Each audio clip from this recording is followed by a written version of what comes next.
Bienvenidos, amigos y amigas, al último programa del año.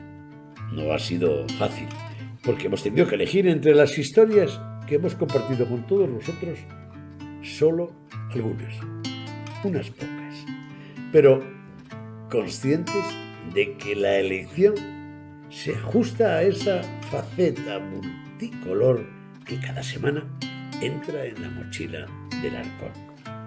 La geografía, la historia, la literatura, los alimentos, la cocina, los cultivos, la ganadería, el proceso industrial, los avances en el mundo del turismo, el sector lácteo, el cárnico, la fuerza de un paisaje cultural fascinante nos ha permitido disfrutar contándolo y compartirlo con todos vosotros.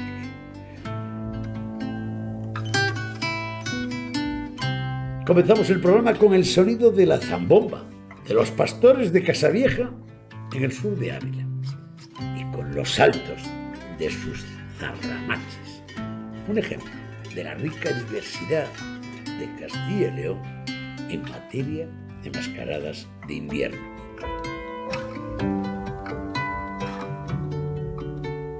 Javier, ¿vienes preparado? Ya lo creo. Venga, vamos a echarnos una. ¿Cómo recuerdo que cantaba? A Tomillo y a Romero, Casavieja huele a flores. A Tomillo y a Romero, Qué bueno, a ronda de los pastores y a patata al ¿Tú eres uno de los pastores de Casavieja? Sí, soy uno de los pastores. Suena en pleno siglo XXI hablar de los pastores de Casavieja, ¿eh?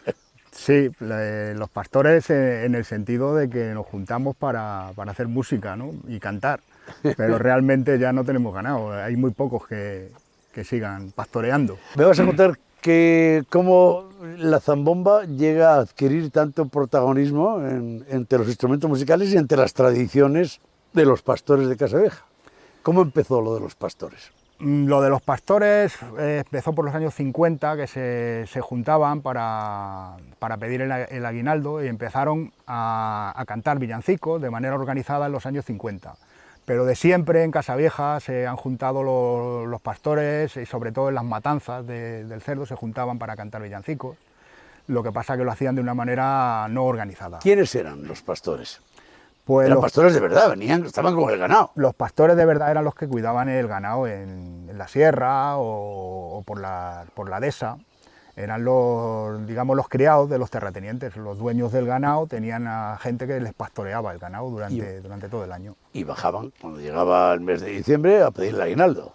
Claro, en invierno, con la nieve y el tiempo malo, pues el ganado se guardaba en los pajares y tenían más tiempo libre y se dedicaban a las tareas de la matanza, a las cosas de la casa y tal, y se juntaban y cantaban, sobre todo cuando en las matanzas se alargaban las veladas, pues por las noches salían incluso a pedir el aguinaldo por el pueblo. Hemos salvado esa tradición, porque hoy los pastores de Casavieja actúan y de una forma bastante sonora, por cierto. Sí, de hecho hace 16 años cuando empezamos a hacer la zambombada, que hacemos el sábado antes de Nochebuena, desde hace 16 años, pues quedaba nada más que un grupo. Nada más que quedaba el grupo de Chuchi y el grupo nuestro, 2 grupos nada más. Y hoy en día pues hay muchos grupos de niños, hay 2 o 3 grupos de niños y hemos conseguido que la tradición siga para adelante. Canelo dejó una huella.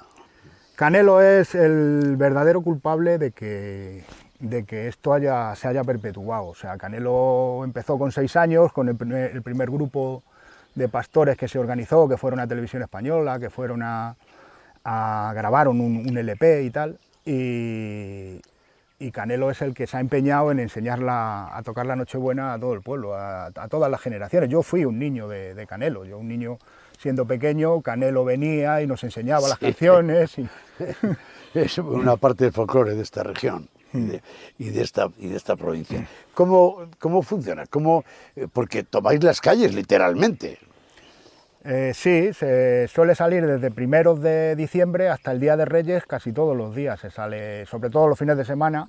Descríbeme cómo es esa ronda que hacen los pastores? Pues se sale rondando por las calles y se va de bar en bar y se canta dentro de los bares y por la calle también, rondando todas las calles del pueblo. La zambomba sí, era un elemento que se utilizaba en los pueblos, pero aquí cobra carta de naturaleza y además los tamaños son enormes. Sí, las zambombas que hacemos aquí creo que deben de ser las más grandes del mundo. Sí. Se hacen con piel de cabra y con tablero de contrachapao que mojamos para poder curvarlo, y los aros, que pueden ser aros de arneros, de cribas, con tornillos para tensar la piel, y la púa, que es donde se inserta la caña para friccionar con agua. Sí, pues la púa es de jara, que se ata a la piel con un bramante por la parte interior. Y las zambombas, digo que deben de ser las más grandes del mundo que se puedan tocar, porque el libro Guinness me parece que lo tiene una zambomba en Almendral de la Cañada, sí, pero claro, es una zambomba tan grande que es imposible. ¿Los niños de Casavieja y las niñas de Casavieja tocan la zambomba? Sí, sí. Es una tradición muy masculina, la verdad es que las mujeres no se han sumado, pero en realidad las mujeres van también con los pastores y se saben todas las canciones y son las que transmiten, digamos, la tradición a los niños, porque les cantan en sus casas, aunque luego a la hora de rondar es más masculino, es un poco machista en ese sentido. Los que defendéis los zarramaches también defendéis a los pastores de Casavieja, la zambombada y viceversa. Sí, por supuesto, de hecho en Mascarávila van juntos, van los zarramaches y van los pastores, va el grupo de pastores de Chuchi y de Jairo y acompañan a los zarramaches. ¿Seguimos cantando las mismas letras de aquellos villancicos que cantaban los pastores en los años 60 o os habéis atrevido a meter alguna letra nueva? Siempre hay alguien que inventa alguna cosilla, sobre todo por hacer la gracia, pero mayormente la mayoría son canciones que ya se cantaban en los años 50, que vino por aquí el musicólogo Bonifacio Gil, que recogió todo el acervo de todas las canciones en Casavieja, se tiró 15 días aquí, entrevistó a más de 20 personas, y esas mismas canciones con esas mismas letras y esos mismos tonos son las que se cantan todavía. Vicente, ¿suena así la zambombada de Casavieja? Exactamente, así suena. Suena mucho, ¿eh? Suena mucho, es un sonido muy peculiar. Por esta calle que voy, ya has visto que no hay salida, yo la tengo que encontrar.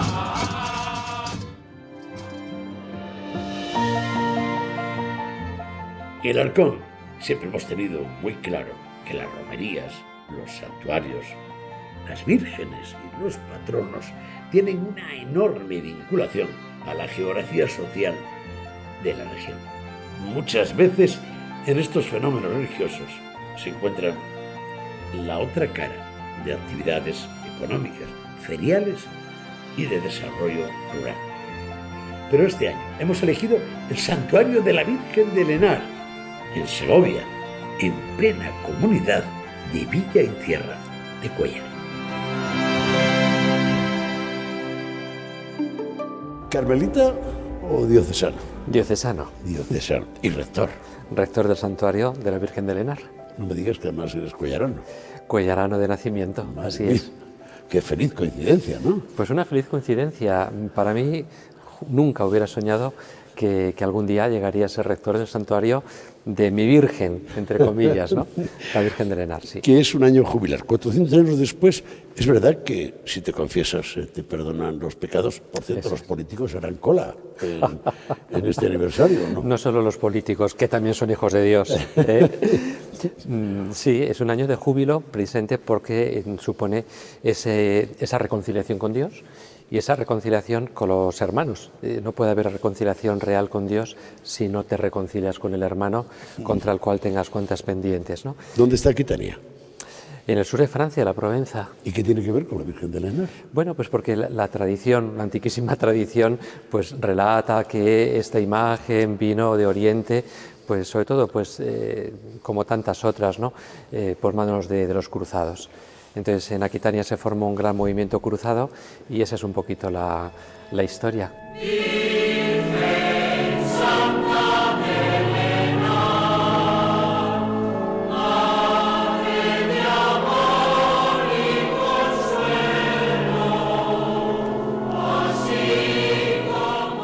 más morena de todas las vírgenes? Pues esta se habla de ella como la morenita, Como la la morenita morenita. de Castilla. ¿Eh? Entonces, sí, todo tiene un origen legendario y demás, pero sí que es verdad que al final ese color ennegrecido lo han dado las velas de los devotos, que han ido poniendo ante la imagen velas y el humo ha ennegrecido las imágenes. En cuanto se restauran, desaparece el humo. Es curioso, padre, la fuerza que tiene una romería, en este caso la de Lenar, que no niego que por su vida familiar yo vine también andando al menos un trecho al santuario de Lenar. Pero es curioso que en unos momentos donde yo he visto muchos en la fiesta de la romería del santuario de Lenar que ni se habían casado por la iglesia, ni habían bautizado a sus hijos, pero aquí estaban con un clavo a dar el recorrido de la procesión. Sí, hay un reconocimiento maternal a esta imagen. Es la imagen de nuestros mayores, es la imagen ante la cual han rezado nuestros padres. Ellos nos han enseñado a dirigirnos a ella. Eso no se va nunca. Aunque tu fe, tu piedad en otros ámbitos se haya enfriado, pero ese corazón hacia la Virgen, hacia la Madre, y de hecho un interés que tenemos grande en este año jubilar es que todos entiendan que esta es la casa de la Madre y por tanto la casa donde se reconocen los hermanos. Por cierto, hombre, no podemos entrar en competencia con las Cármenes y con las Pilares, pero las de Lenar tienen un predicamento en el nombre de las mujeres en Segovia y en Castilla. No te puedes imaginar. Y más allá de Castilla, yo me he encontrado con Henares en Andalucía que no tenían raíces en esta tierra. Sí. Pero, curiosamente, en Cuéllar hubo un penal después de la guerra y algunos de los presos que estuvieron aquí no eran de esta zona, eran de Andalucía, del País Vasco. Cuando han tenido hijas, les han puesto el nombre de Henar. ¿Qué hay de eso que muchas veces los folcloristas y antropólogos dicen que esta romería, al margen de la fe, que congregaba a gentes venidas de muchas zonas, de muchos rincones, y que claro, cada una venía con su instrumento? Exacto. ¿Qué tiene que ver con el folclore? Precisamente los antropólogos, folcloristas, hablan de que aquí en el Henar tuvo lugar una de las cunas del nacimiento del folclore castellano, porque todos esos músicos, danzantes que venían de Soria, de Ávila, de Palencia, de Zamora, de Burgos, de Santander, por supuesto de Valladolid, de Segovia. Era romería y venían con sus instrumentos, intercambiaban sus temas, sus melodías, sus ritmos, y lo que se estaba interpretando en Ávila empezaba a interpretarse en Soria. Lo que se interpretaba en Soria empezaba a interpretarse en Zamora.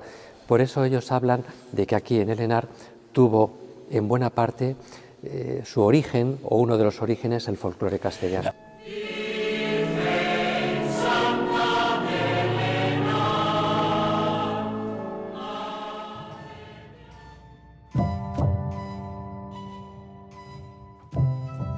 Posiblemente su nombre sea menos conocido que otros de gran popularidad en Castilla y León, entre los escritores del último siglo. El Arcón eligió al escritor, investigador y galerista y crítico de arte Gaya Nuño, aquel que inmortalizara al santero de San Saturio en su novela y que dejó una huella muy importante en tierra soriana y en su capital.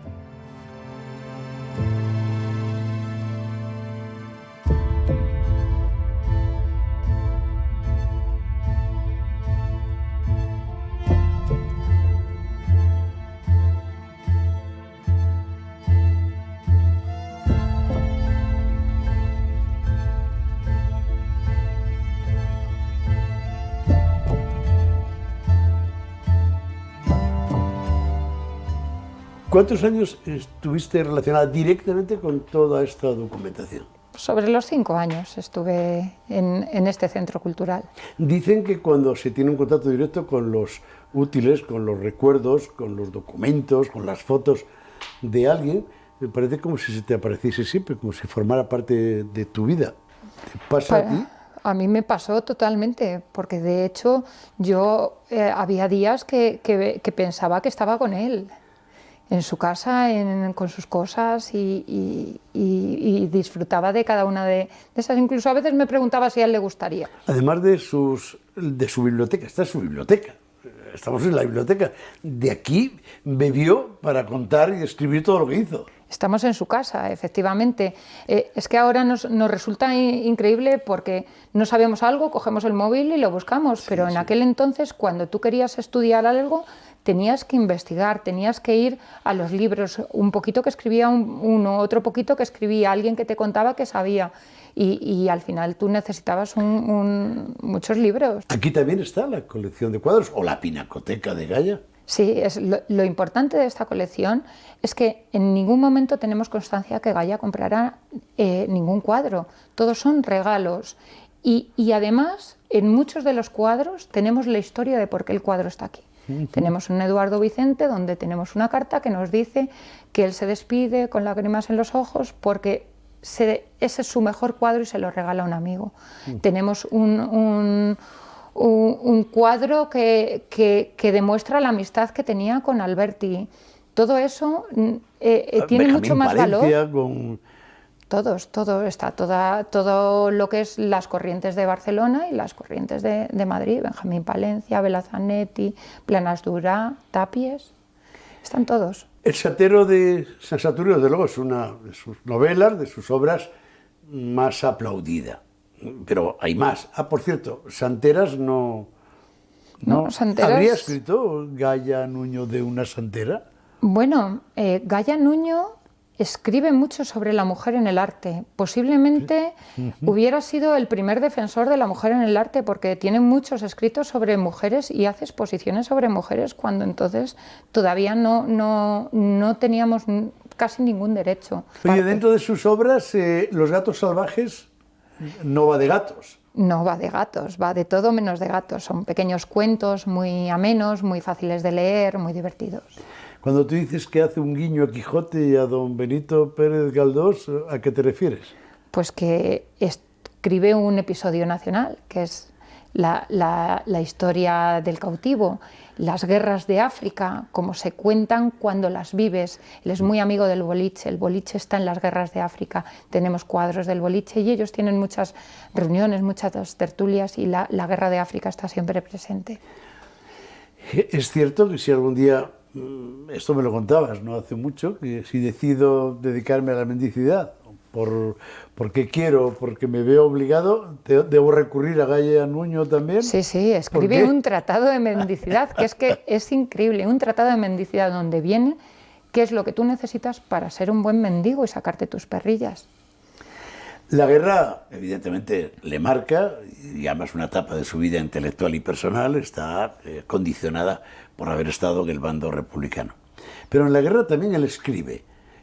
Cuéntame, cuando en la obra social, cuando empezáis a abrir los paquetes y las documentaciones, aparece una pequeña libreta que habéis logrado ya pasarla limpio y está escrita. Cuéntame la historia esa. Bueno, no podemos perder de vista quién es Juan Antonio. Juan Antonio es un historiador. Desde muy joven es un historiador. Entra en guerra, entra en el ejército republicano, en el frente de Guadalajara, y al plantarse allí se da cuenta que lo que está viviendo es algo muy trascendente para la historia de España. Y decide escribirlo, con sus ojos decide escribirlo. Entonces, ¿qué medios tenemos en el frente? Pues no tenía nada más que una libretita y un lapicero. Y en esa libretita empieza a escribir lo que ve y empieza contando que quiere que eso sea para testigo para los siguientes investigadores.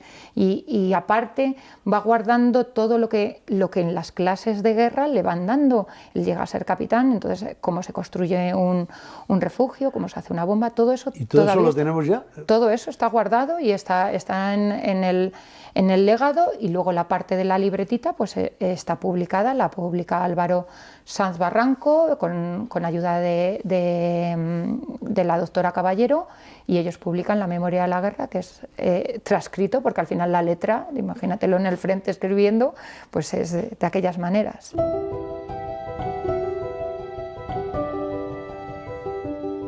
Compartimos con todos vosotros un espacio zamorano que nos descubrió un tesoro más de los arribes del Duero. casualmente el que comparten estos mismos arribes con los del Esla, otro gran río protagonista en la geografía zamorana. Fue en Villaseco del Pan, donde comprobamos que el río Esla se ha ganado su sitio en ese marco salvaje que dibujan los ríos cuando convierten sus cursos fluviales en cañones. Manolo, ¿dónde nace el río Esla? El río Esla nace en la provincia de Palencia, en el pico Tres Mares. ¿Cuántos kilómetros recorre? 273 kilómetros tiene hasta la desembocadura o encuentro con el Duero. ¿Dónde desemboca el Esla? El Esla desemboca en un lugar maravilloso, en un punto mágico que es Villaseco del Pan. Peñalcarro, le dicen los de Villaseco. ¿Dónde estamos ahora? En la misma Peña del Carro. ¿Cuál de los dos es el Esla? El Esla lo tenemos aquí, que entra perpendicularmente al Duero. El Duero viene recto, sigue su curso hasta Oporto, pero el Esla le entra perpendicularmente. Estos son arribes. Y arribes maravillosos. No solo los del Duero, sino que son los del Esla, los 10 kilómetros más desconocidos que hay en la provincia de Zamora. Los niños y las niñas, los estudiantes y los jóvenes de hoy, ¿conocen dónde nacen los ríos y dónde desembocan? Una pena, la geografía ha pasado a segundo plano y era maravilloso todos aquellos conocimientos que nos dieron aquellos maestros que cuando pasábamos nos acordábamos perfectamente afluentes y ríos principales. ¿Cuál ha sido tu oficio? Mi oficio ha sido maestro. Y encantado de haberlo Y hecho. lo he practicado y los alumnos míos te garantizo que se sabían en geografía todos los ríos de España y sus afluentes. Y el principal de todos, el Esla, que desemboca. ¿Qué le debemos al Esla? ¿Qué le debemos la sociedad? ¿Qué le debemos en el paisaje, en los ecosistemas, en la naturaleza? Al Esla le debemos muchas cosas. En primer lugar, recoge el 80% de las aguas de la cordillera cantábrica. Lo domesticaron en el año 31 en el gran embalse de Ricoballo. Y por supuesto, el que mayor agua aporta al Duero. Cuando hablamos de los arribes del Duero, hablamos de su puesta en valor, miradores, navegación fluvial y un paisaje impresionante, amparado además por las figuras de calidad, por parques naturales, por reserva de la biosfera. ¿El Esla tiene todos esos atributos? Tiene esos atributos y más, porque son mucho más bonitos, mucho más agrestes que los arribes del Duero. Y encima, a 20 kilómetros de nuestra capital de provincia, que es Zamora. Estamos en el término municipal de Villaseco del Pan. Es curioso, un término municipal que está abrazado por los dos grandes ríos. Exactamente, un paisaje maravilloso. Villaseco tiene la suerte de estar emplazado en este lugar maravilloso. 10-12 kilómetros de arribes del Duero y 6 kilómetros de arribes del Esla, porque los otros 4 pertenecen a Muelas y Villalcampo y Ricoballo. En los trabajos que has hecho, en los estudios que has hecho sobre muchas rutas, en especial toda la ribera del Esla, dices y te lamentas que no exista una infraestructura, que no haya caminos que puedan llegar, que no haya miradores. Sí, porque el hombre de estos pueblos vivió siempre de espaldas al río. Fue la cultura betona la que en realidad ocupó los riscos, en donde estamos un castro. Entonces, yo digo, qué pena no haber nacido en aquellos tiempos, porque es que solo necesitaban el lugar de emplazamiento, que era maravilloso, y el alimento que se lo proporcionaba, el agua y la caza y la pesca. Pero en Arribes del Duero podemos bajar hasta el río, podemos navegar, podemos subirnos a un mirador que tiene una señalización que nos cuenta dónde está. ¿Por qué no lo tiene el Esla? Repito, los ayuntamientos no le han dado la importancia que le tenían que dar. Y hoy día la naturaleza tiene tanta fuerza que yo estoy convencido que sería un éxito total el poder hacer una serie de miradores, porque vendría la gente a mansalva.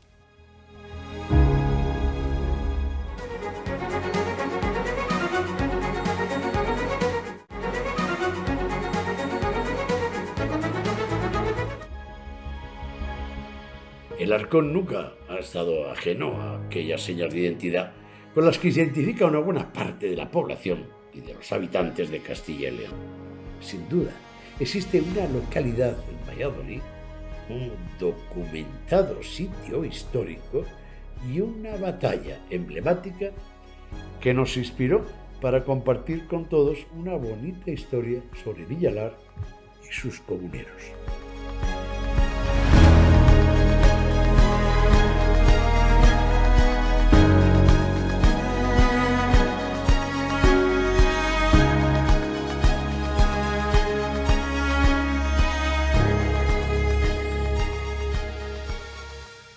¿Salmantino de qué barrio?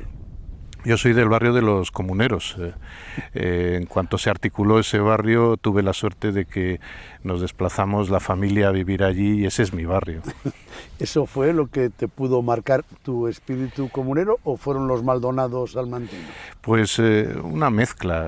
Tuve la suerte de ser uno de los primeros pregoneros de las fiestas del barrio de los Comuneros, pero la impronta universitaria, la Universidad de Salamanca fue una universidad muy comunera, profundamente implicada en el movimiento comunero, de la mano de los Maldonado principalmente y de otro grupo importante de pensadores, de profesores, de personas que creían que la libertad, que la articulación de un modelo de sociedad participativa en la que los poderes tuvieran límite era el futuro. Pasado 500 años, lo seguimos recordando. ¿Qué nos queda de aquel espíritu inicial, el germen de la historia, y de aquel espíritu que nace en esta campa a mediados de los 70? A mí me atrae mucho no solo el acontecimiento histórico, sino la relectura del acontecimiento histórico. Cuando en España, a principios del siglo XIX, se estaba buscando un nuevo modelo político, un modelo constitucional, del que nació la Constitución de 1812, donde muchos personajes formados o nacidos en Castilla y León fueron claves, miraron hacia aquí, miraron hacia Villalar. Miraron hacia Villalar de los Comuneros. Personajes como el Empecinado en 1821 vinieron a conmemorar el centenario, entonces tercer centenario, y reivindicaron la importancia de la Constitución, del liberalismo en la política, de la democracia, de los límites al absolutismo, al poder real. Y buscaron, este fue el gran símbolo que hizo que en la actualidad, en pleno siglo XXI, en el lugar más destacado del Congreso de los Diputados, sede de la soberanía nacional, estén los nombres de los comuneros allí en una placa de mármol inscritos en un lugar destacadísimo donde se están recogiendo las principales aportaciones constitucionales españolas. ¿Qué hemos hecho para que este lugar donde estamos charlando durante 360 días del año esté como ahora, la más absoluta soledad y anonimato, y solo durante unos días tenga el bullicio, el hervidero, el enjambre de personas que creen en los comuneros? ¿Qué hemos hecho? No sé, quizá no hemos sabido comprender o explicar bien qué es lo que supuso la aportación comunera. No solo para Castilla y León, que sin duda fueron fundamentales, aunque no solo Castilla y León, sino que es un movimiento que se extendió por casi toda España, sino luego, como te comentaba, esa inspiración que supuso a los constitucionalistas españoles, también luego sucedió en el cuarto centenario, y el quinto centenario es verdad que ha coincidido con la pandemia, pero debemos aprovecharlo más, porque no tiene por qué ceñirse solo a un año, para demostrar que de aquí salieron ideas que fueron muy importantes. Próximamente va a haber un nuevo estudio sobre la Ley Perpetua de Ávila, que después se ratificó en Tordesillas, ese gran documento que se considera el antecedente más antiguo de Europa sobre lo que es una constitución. Nos falta probablemente más autoestima en Castilla y León, esto lo digo muchas veces, y creo que debemos subrayarlo porque somos una gran comunidad autónoma que hemos aportado a la historia muchísimas grandes realidades, hasta el derecho internacional, los derechos humanos, la universidad, y que debemos ser conscientes de que ahora en el presente tenemos grandes potencialidades. Me parece que eso construido con la imagen de los comuneros, con la imagen de Villalar, como una fiesta de todos y todas, como una fiesta participativa de toda la comunidad y reivindicando la historia, pero también el presente y el futuro, nos queda por construir definitivamente.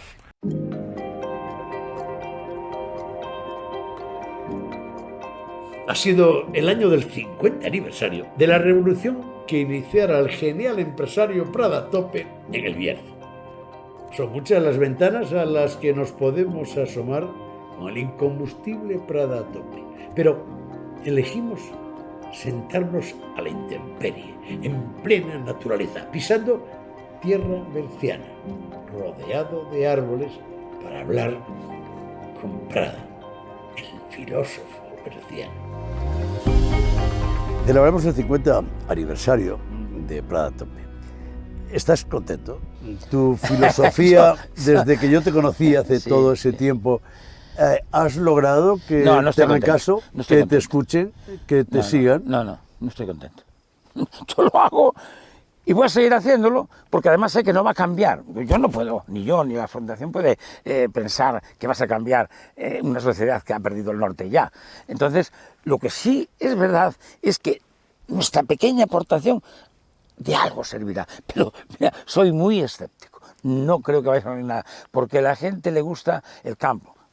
Sí, le gusta el campo, vende en televisión. O le gusta el campo, se va en el coche hasta allí. Y si no tiene que mostrar. Pero cuando le dices que tiene que subir a no sé dónde y que tiene que arreglar algo, que tiene... entonces, no los... Sí, sigue diciendo que le gusta el campo, pero de boquilla. Todas tus viñas y todos tus cultivos y los vinos que elaboras están avalados por el Consejo Regulador de Agricultura Ecológica. Vinos ecológicos, agricultura ecológica. ¿Tú eres ecologista? Yo no soy ecologista, yo vivo en la tierra. Y la tierra que piso quiero cuidarla. Nada más, no estoy hasta las narices de tanto ecologismo. Yo siempre viví en la tierra. Y si tú vas a las viñas de Canedo, ahí arriba, y verás que están todas en lo alto y mirando hacia el sur, y cuidadas, y no herbicidas, y no productos sistémicos, y todo arada a mano, y todo excavar a mano, y todo... Pero eso tampoco... Gracias a Dios, por un lado, también hay una cosa, hay un movimiento hacia esa tendencia ecologista. Pero es un movimiento que bienvenido sea, ciertamente. Pero claro, no digo pero, sino que nosotros ya lo hacíamos siempre por propia convicción, que no hay que inventar nada, eso ya lo hacían nuestros mayores, mi padre y mis abuelos, sobre todo mi padre, tuvo viñas, y vamos a... ¿Cuánto cabello cuando tenía 16, 15, 16, 17, 18 años, ir a acabar a la viña del Castrillón allá arriba, porque allí no entraba el arao, no entraba ni el ganado con el arao, era, y allí íbamos a acabar y después acabar y después a encontrar. Eso cuando lo has vivido ya te condiciona y ya dices esto es lo bueno y ya está. ¿La despoblación te preocupa? Pues claro que me preocupa, pero entiendo, si no hay amor por la tierra, nada más que la gente sale... Bueno, y no es crítica a la gente que vive en las ciudades. La gente que vive en las ciudades tiene que estar allí porque tiene que comer, y tiene que estar. Pero después cuando sale al pueblo, le gusta ir al pueblo, pero que ir al pueblo 2, 3 o 4 días, y quiere todas las comodidades. Uy, si a uno que viene de Barcelona, de Madrid o de Bilbao, a un pueblo, le dices que hay que arreglar el entorno de su casa, ni puto caso te hace, ¿eh? Hace lo suyo y punto. Pues eso no significa más que despoblación, porque estar allí un mes o 3 días, que me parece bien, pero claro, pues hay 360 días que hay que estar aguantando allí. Ese es el gran tema. Y esa despoblación va a seguir, porque por mucho que, aunque además también te voy a decir una cosa, los políticos hablan, oye, es que no, nos ayudan los pueblos. Claro, pero el político no tiene que vivir del presente inmediato. El político tiene que vivir del presente inmediato y no puede gastar una cosa en donde no le vayan a dar votos. O sea, yo lo entiendo también, así que tiene poco arreglo. Como verás, apenas he hablado. ¿Perdón? Que apenas he hablado. Bueno, me dejas a mí hablar. Me has callado. Así cualquiera. Prada, a tope, otros 50 años más. Y los que vengan. Bueno, ya sabes que creo en lo que hago, pero te voy a decir una cosa, y ahora ya puestos. Mira, trabajo y hago, pero me lo paso muy bien. Yo cuando vengo aquí, ayer, que vine a dar una vuelta porque teníamos trabajando, vine de una vuelta por aquí y le dije a Flor, prepárame un bocadillo con una tortilla y tal, y después me lo comí ahí abajo solo. Eso es, perdona, es un orgasmo de placer.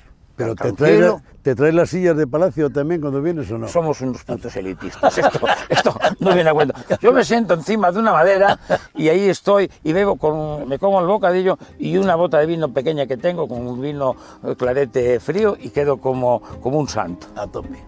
Siempre. Pero así, dale fuerte, joder, ahí, que no, que ahí.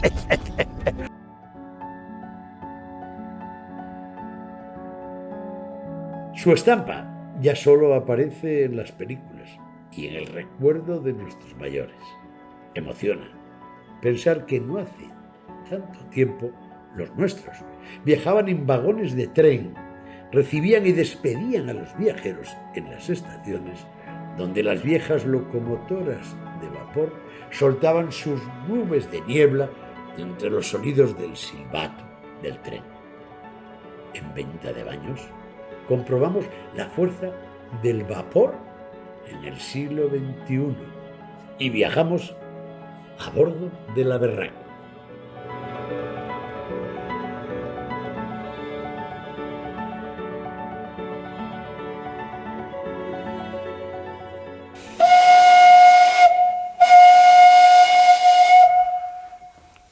¿Qué sientes, Emilio, cuando suena el pito del tren? Hombre, pues a los vaporistas nos suena a música celestial, como suele decirse, ¿no? Pero ahora, además, esta máquina tiene otro pito que le hice yo en la papelera de Dueñas, que es esa otra varillita que hay arriba, ese tiene otro tono, pero ese es hecho por mí. El pito sí que has tocado es el suyo, el de la máquina. ¿Cuántos años tienes? Yo 89. Y de los 89 años, ¿cuántos has dedicado al mundo del ferrocarril? Pues menos de los que yo quisiera, porque ingresé en el 76, me fue 76, 77, en Endesa, en Andorra de Teruel, en el ferrocarril minero de Endesa. Y le pagaron en el 84, bueno, ya casi era el 85 cuando le pagaron, pues ese tiempo solo. ¿Y la Berraco cuándo se cruza en tu vida? La verdad que cuando me hice aquí socio que también empezamos hasta que la llevaron a Lérida a montar, la tuvimos que desmontar aquí toda y hacer algunas reparaciones nosotros. ¿Cuál es el trayecto más largo que ha hecho la Berraco? Por los raíles de Palencia. A Osorno. A Osorno. Es lo más largo que he hecho. Estamos hablando de locomotoras de vapor. Sí. Que yo en máquinas de nosotros no he manejado ninguna. Yo soy vaporista y estamos encuadrados en las aves en vías de extinción. Sí, que ya quedamos pocos. Quedáis pocos vaporistas. Pocos, ya quedamos. ¿Qué tiene de bueno una locomotora de vapor como la Berraco? Pues tiene el bueno, pues la parte, el ver lo que era la tecnología del siglo XIX, que era principalmente en la de la revolución industrial, el acero y el carbón, como se llamaba, y era pues entonces la reina de la tracción. Y luego ya, claro, a medida que iban pasando del siglo XIX al siglo XX, las locomotoras se iban perfeccionando, las de vapor, ¿se entiende? Gracias al genio este de Chapelón. Emilio, tú perteneces a una generación, y en cierta medida yo también, donde el tren formaba parte de nuestras vidas, para ir a la mili, para ir a trabajar, para ir a pasar las navidades, para salir fuera, cuando las estaciones llegaban a muchos pueblos que hoy están cerradas. ¿Esa cultura del tren ha desaparecido ahora como el AVE o no? No por el AVE, esa venía desapareciendo desde los años 60, desde la década de los 60, que eran los trenecillos estos de secundarios, empezaron a desaparecer porque la gente utilizaba masivamente el automóvil. Claro. Y luego ya en la red nacional, en Renfe y en los de vía estrecha, pasaba lo mismo. Transportaban el vagón con camiones y en la Renfe empezó ya las electrificaciones y las máquinas diésel, y claro, y han quedado pues unas cuantas para conmemoraciones y para cosas así, eventos muy puntuales y muy contados. Emilio, muchas veces me pregunto cómo los que trabajasteis en el mundo ferroviario, los vaporistas, los maquinistas, la gente que trabajasteis muy duro. Esto era muy duro, con climatologías muy difíciles y sin embargo seguís queriendo al tren. Claro. A mí me tocó poco tiempo, pero a mí me tocó antes de fuelizar las máquinas de allí de Andorra de Teruel. En una de las máquinas había días que echábamos hasta 10 toneladas de carbón a pala. Eso las he echado yo, no me lo han contado. Eso las he echado yo. En este espacio. Sí, en un espacio como este. Como este, más o menos. Claro, no eran seguidas, claro. Se hacía 3 viajes y se consumían aproximadamente unas 3 y pico toneladas. Emilio, esto es cultura. Claro, una cultura antigua, pero una cultura, claro. Y tiene el mismo rango que otros aspectos de la cultura. Sí, pero ahora ya está... esto es como todo. Hay quien le gusta los barcos de vela y no tiene que ver nada con los transatlánticos de ahora, claro. Y quien dice eso, pues lo mismo que tiene que ver ahora los automóviles con los que fabricaba Henry Ford, por ejemplo. Emilio, puede ser una pregunta tópica, pero ¿qué tenía de bueno la época de las locomotoras y los trenes de vapor y qué tenía de malo? La locomotora tiene un atractivo que no tienen otras máquinas, pero en realidad es la máquina más trabajosa, más, en cierto modo, más peligrosa porque la caldera de locomotora, como no se la trate bien, es una bomba, ¿eh? Claro. Y luego, pues, menos rendimiento termodinámicamente.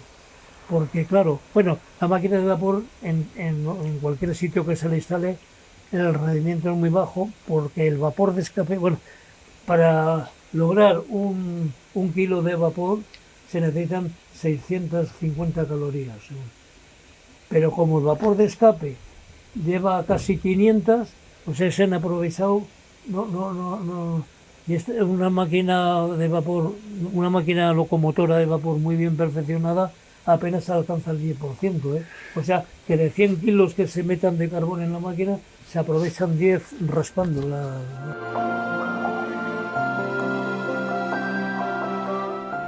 No han desaparecido. Siguen en el mapa físico de nuestra región.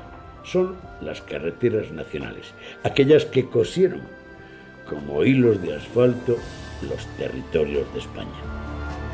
Las autovías y las autopistas fueron desplazándolas y hoy solamente son un recuerdo en blanco y negro del 600 y de los viejos camiones que subían lentos los puertos de montaña.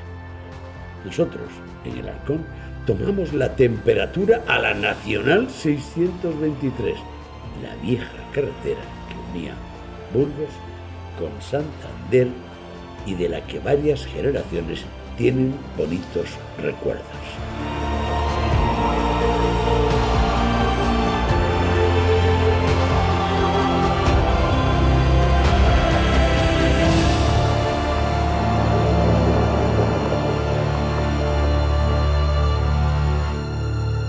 Gemma, ¿qué te une a ti la Nacional 623?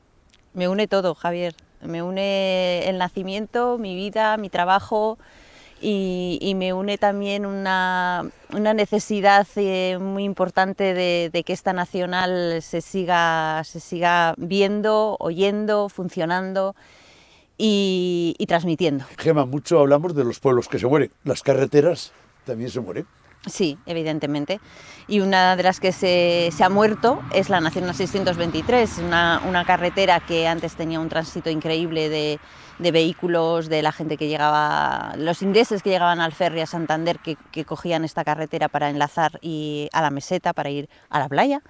Y luego, bueno, pues todos los camiones que transportaban mercancías. Una vez que se abrieron otras vías, como las autovías, pues esta carretera se murió, pero se murió de una forma precipitada y sin parar. Hay una estampa en blanco y negro de la Nacional 623. Sí, hay una estampa muy bonita y muy bucólica de la Nacional 623 en blanco y negro. Tengo unos recuerdos increíbles de cuando era cría, de cuando iba a trabajar, etcétera, etcétera. O sea, sí, hay una radiografía que, bueno, yo cuando cierro los ojos y me acuerdo de aquellos días, ¿no? Cuando la Nacional, siempre lo cuento, cuando para salir de mi pueblecito, que es Sedano, yo tenía que salir a la Nacional 623 para ir a Burgos, para ir a Santander o donde fuera, y muchas veces tenías que esperar en el cruce a que pasaran los vehículos. Sí. Ahora no hay que esperar nada, no hay coches, no hay vehículos. Hubo una época que esta arteria de comunicación de la península ibérica, de España, comunicaba Burgos con Santander, supuso el auge económico, la dinamización social y económica de todo un territorio.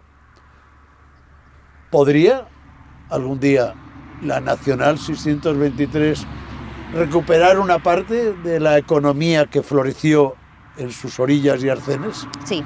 Yo estoy convencida de que sí, y por eso lucho y estoy peleando. Estoy convencida de que podemos hacer algo de la Nacional.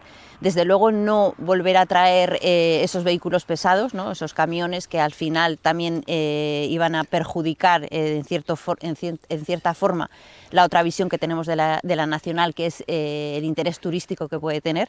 Pero sí, evidentemente, yo creo que si conseguimos que parte de esos turistas que hemos perdido vuelvan por la Nacional, ¿cómo no va a resurgir la actividad económica? Hazme una radiografía actual del momento, del pulso de la Nacional 623. Ahora mismo, ¿cómo se contempla? ¿Qué es ¿qué es lo que nos puede augurar un futuro o si hay un presente que merezca la pena? Pues sí, mira, yo ahora creo que la Nacional está en un muy buen momento. Te digo porque desde las administraciones, desde la Diputación de Burgos, en colaboración con Valles Pasiegos, con el Ayuntamiento de Camargo y Piélago, hemos hecho una unión para defender esta carretera, y lo que pretendemos de esta carretera es activarla económicamente, darle una visión turística, y luego también lo que queremos es conseguir que la declaren, conseguir una figura que la ampare de alguna forma, bien de interés turístico nacional, carretera paisajística, lo que sea, ¿vale? Entonces estamos ahora mismo en un momento muy bueno y que tenemos que aprovecharlo. ¿Sois conscientes que vais a abrir un melón muy apetitoso? Porque la red viaria y las nacionales, que fueron suplantadas por las autovías en muchas partes del territorio de Castilla y León, se les va a encender las luces. Sí, y ojalá se les enciendan las luces, porque de eso nos tenemos que aprovechar. O sea, te quiero decir que nosotros estamos iniciando este proyecto, y ojalá que otras carreteras que están en la misma situación que la nuestra, que la Nacional 623, sepan aprovechar esa fórmula para que les ayude, les ampare y que puedan dinamizar su carretera, sus territorios. ¿Cómo no? O sea, yo creo que además es un momento bueno para todos, y que sepamos todos tirar en esa línea. Yo creo que nos va a beneficiar a todas las carreteras nacionales, que, como tú dices, están en un estado todas parecidas, o sea, despobladas, sin circulación, sin actividad económica.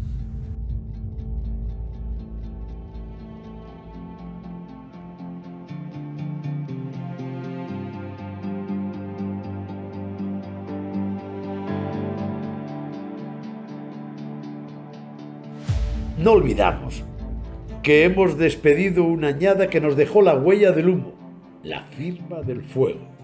Uno de esos lugares donde las llamas se cebaron fue, casualmente, en la localidad salmantina y serrana de Montsagro, no muy lejos de la Peña de Francia.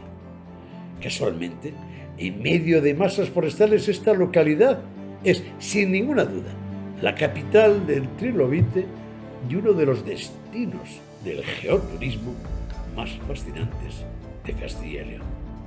Con José Vicente, el cazameteoritos, conocimos la fuerza de los minerales y el ADN geológico de Montsagro.